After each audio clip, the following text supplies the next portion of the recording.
Hey, before we start the video, what are you doing on the 13th of April? I'll tell you what you're doing. You're joining me for 90 minutes for the 30-day confidence challenge kickoff. This is a free virtual live event that you can do from anywhere in the world. If building your confidence is important to you this year because you know you are missing out on so much of life by having your confidence at a lower level than it needs to be, this is going to change that. Come join me at mhchallenge.com. You can sign up for free in seconds and then join me back here for the rest of the video. I'm going to start things off with somebody who said that one of the things that where confidence has held her back is thinking that her appearance is the reason why she can't seem to succeed when dating. I kind of want to speak to that and speak to people who don't necessarily feel like their looks is their asset and the thing that the sword they get to wield in order to get attention and get validation from people. And I want to speak about that really because I think that's definitely a very common thing that kept coming up. Yeah, I'd love to hear from you guys first. What do you think about that? I think with looks, it's probably more common than ever for people to feel like their looks hold them back somehow because the standards just get higher and higher, and the feeling of wanting to be chosen from a big pool gets harder and harder because of dating apps, Instagram, all those things we know about. You feel like there are these kind of perfect physical specimens out there that, you know, are walking amongst us. And most people feel like on some level, whether it's height, whether it's your face shape, your bone structure, your weight, your shape, whatever it is, everyone has a thing where you think, oh, if I had that thing, if I fixed that part of me, if I could have that, then I'd be okay. I do sort of think that game never ever ends. I think with looks, it's a contradictory thing. It's a paradox. You fix them as much as you can, and then you have to forget about them completely. It's like, do whatever you can with your looks, and then just put it out. Like, it's not important after that. And never look in the mirror again. Yeah.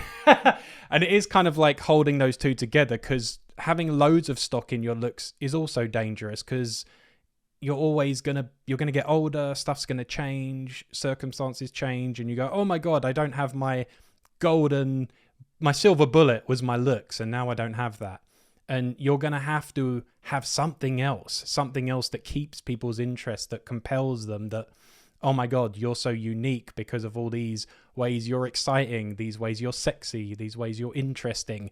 Those are the long game things that matter.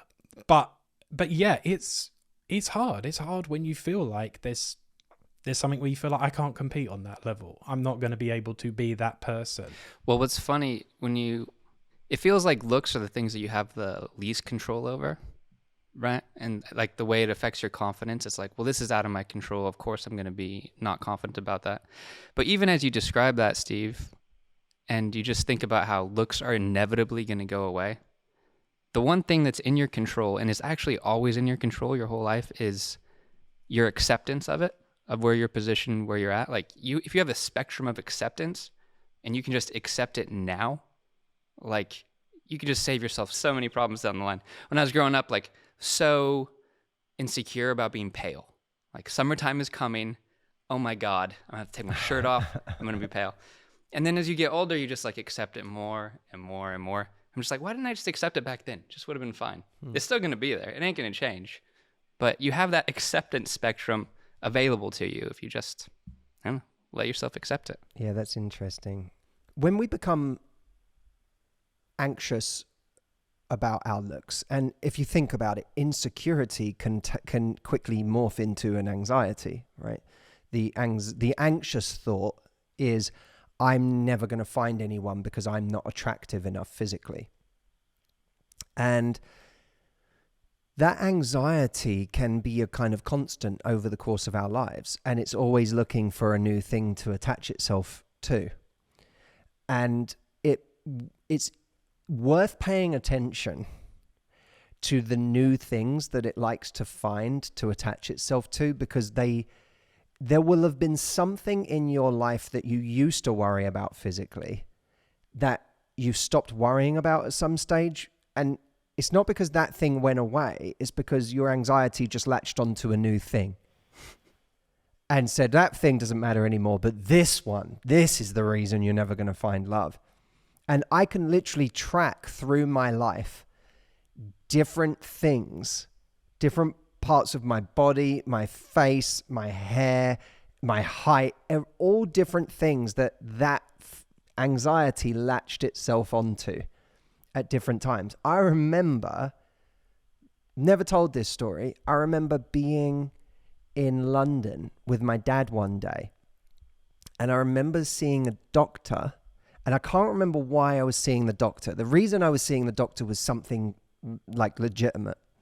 But my dad was with me, and he knew that I had been, it's funny you say the pale thing, Jameson, because he knew that one of the insecurities I'd brought to my dad when I was little was that I was really veiny. Like if you looked at my stomach and my chest, I had like just, you could see veins. I was translucent.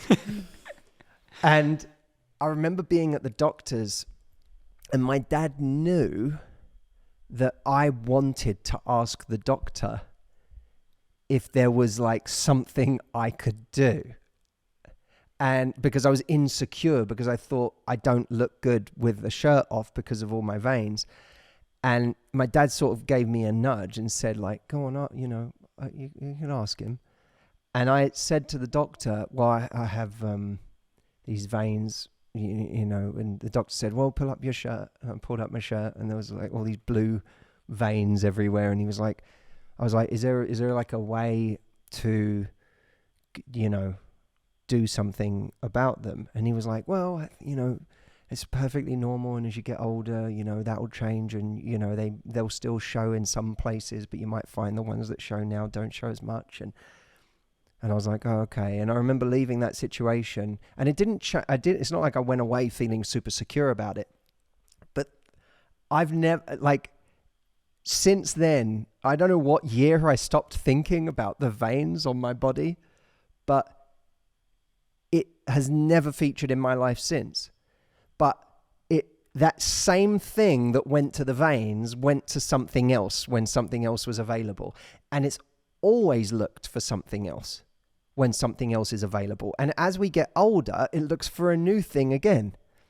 And suddenly a new mole will appear somewhere, or a new thing will get added to your face that you never saw coming, or your body, or whatever. And that will latch onto that. So it's worth noting that I think, Stephen, your advice was really good. I think that idea that you should do your best with what you have and then move on, stop looking in the mirror after that. I think the advice to find role models is really good advice. Find people who have fit your profile and they're doing just fine. They found love, or they're happy, or they're not focused on it, or they're confident, or they're, you know, super attractive in spite of that. Or with that, it would be a better way of saying it. Mm-hmm. You know, find those people, because role models really help rob us of our excuses. And then lastly, I would just add, number 3, know that the anxious thinking around looks, even if you solved one thing, would start looking for something else. And that's, you know, I mean, that's the story of anyone who goes too far with cosmetic treatments, isn't it? That you think by fixing this one thing, you're going to suddenly have arrived somewhere and never need to fix anything else again. And then you look for something else and something else and something else, because that's what that anxiety does to us. But what if you feel like, even though you become more accepting of yourself and you do the best you can, as you say, and then you don't look in the mirror, you still don't get any attention? Because I know that's a lot of people. We get a lot of people reaching out to us saying that that's their experience of dating. I'm a big believer in, firstly, the role models thing still comes in really handy there, because you may be getting less attention than other people, but there's someone who is in the same boat as you and they figured it out. They either figured out how to be happy and not let that stuff get to them. They figured out how to accept themselves. They figured out how to find love. They figured out how to go and really connect with people. And those people it's really worth, like, those are your people. Get curious about people like that, because you have a lot to learn from someone like that. I can tell you now, if I found myself in a wheelchair tomorrow, I would immediately seek out people who had conquered that. I would immediately seek out who has, in this time when I am now going to naturally, reflexively tell myself I am so limited, who here is in the same boat and is living more than I was living when I wasn't in a wheelchair. I would seek out people like that, because I'd know those are my people. These people have achieved a Jedi-like status with this thing that I need to understand and learn. And that there's nothing about that is a patronizing Pollyanna style response to everyone's beautiful on the inside. No. Some people get more attention than others. If you're a person who doesn't get a lot of attention for your looks, seek out role models who are in the same boat and yet getting a different result, or experiencing a different quality of life or a different quality of emotions, and then become obsessed with their mindset, become obsessed with how they see their looks, become obsessed with how they see their life, how they see their appeal, how they see their value. Very, very, very important. And you know what's funny about it's really good advice to just play the hand you're dealt. Everyone's dealt different cards. It's just true. And I'm glad that you brought it up, Audrey, because I'm glad we can just say that, yeah, not everyone's got the same hand. But, the hands change not only as you get older, but they change in different environments. Where is your best hand being dealt? When can you actually play your cards? And yeah, the pool might not be your place to go. If you're young and you're a woman and being judged constantly on looks, because that's the big thing, then maybe you just go in a different environment and think of it as not you're dealt one hand your whole life. You're dealt one hand multiple times a day. Mm-hmm. And how can you play it this hour, in this 15-minute period, in this 10-minute period? That's really interesting. I love that. And I think start thinking about what attention you value the most. Because I know if you take, we put content online.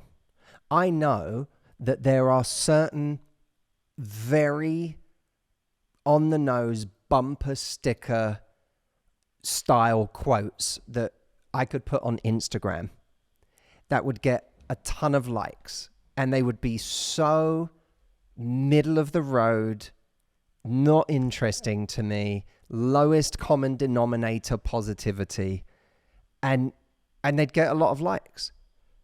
But that's not the attention I want. So I'd actually rather have less likes and post something I want to post, because I value those likes more. And life is very much the same. There might be someone who's very attractive physically who gets a ton of attention, but it doesn't mean it's all the right attention. It doesn't mean it's all the attention you want. It doesn't mean you need that much attention to be happy. It doesn't mean they can hold the attention. It also doesn't mean they can hold the attention. Yeah, that's for sure. Ask yourself, what's the attention I want? Am I trying to win the looks contest? Or am I just trying to find someone in life who really, really appreciates the brand that is me, who really appreciates the package that I come in with, all of its nuance and all of its idiosyncrasies and everything that makes me uniquely me? Because if I'm looking for that person, I don't need attention from everyone. I just need to keep going until I find that person. And that's a really important thing. When we're 21 years old, we just want attention, right? But when we get to a certain point in our lives where we realize, no, I'm not looking for attention, I'm looking for love, then you really don't need to worry that you don't get the same attention as somebody else. You don't even need to worry that you get 1/100th of the attention of somebody else. You just need to worry about finding love. And finding love is a game to be patient about, so that you can actually find someone who loves you for who you are. As trite as that may sound as a conclusion, it is playing the long game to find someone who genuinely falls in love with the package that is you, instead of playing the short game of, I'm not getting attention, how do I get more attention right now? I hope you enjoyed the video. Before you go, do sign up to the 30-day confidence challenge at mhchallenge.com. It's going to be a really fun experience. Live coaching with me on the 13th of April, and then 30 days of completing 5 missions that are going to significantly increase your confidence for whatever goals you have in your life right now. I'll see you there. mhchallenge.com is the link. I can't wait. Thanks for watching.